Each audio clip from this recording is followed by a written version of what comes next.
Chapter 3, Jonathan Harker's Journal, continued.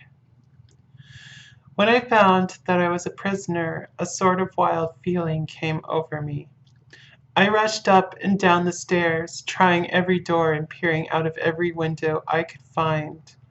But after a little, the conviction of my helplessness overpowered all other feelings. When I look back after a few hours, I think I must have been mad for the time, for I behaved much as a rat does in a trap. When, however, the conviction had come to me that I was helpless, I sat down as quietly as I have ever done anything in my life, and began to think over what was best to be done. I am thinking still, and as yet have come to no definite conclusion. Of one thing only am I certain, that it is no use making my ideas known to the Count.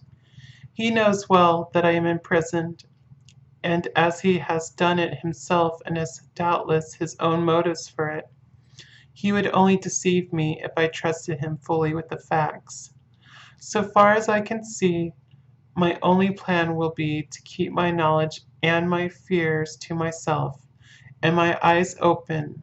I am, I know, either being deceived like a baby by my own fears, or else I am in desperate straits. And if the latter be so, I need, and shall need, all my brains to get through. I had hardly come to the conclusion when I heard the great door below shut, and knew that the Count had returned. He did not come at once into the library, so I went cautiously to my own room and found him making the bed. This is odd, but only confirmed what I had all along thought, that there were no servants in the house. When later I saw him through the chink of the hinges of the door laying the table in the dining room, I was assured of it. For if he does himself all these menial offices, surely it is proof that there is no one else to do them. This gave me a fright, for if there is no one else in the castle, it must have been the Count himself who was the driver of the coach that brought me here. This is a terrible thought, for if so, what does it mean that he could control the wolves as he did, by only holding up his hand in silence? How was it that all the people at Bistritz and on the coach had some terrible fear for me?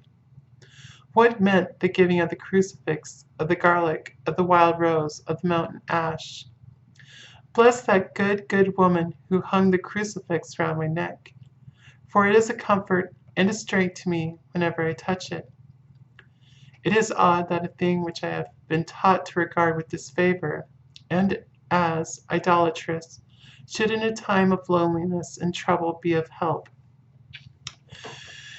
Is it that there is something in the essence of the thing itself, or that it is a medium, a tangible help in conveying memories of sympathy and comfort? Some time, if it may be, I must examine this matter and try to make up my mind about it. In the meantime, I must find out all I can about Count Dracula, as it may help to understand. Tonight, he may talk of himself, if I turn the conversation that way. I must be very careful, however, not to awake his suspicion.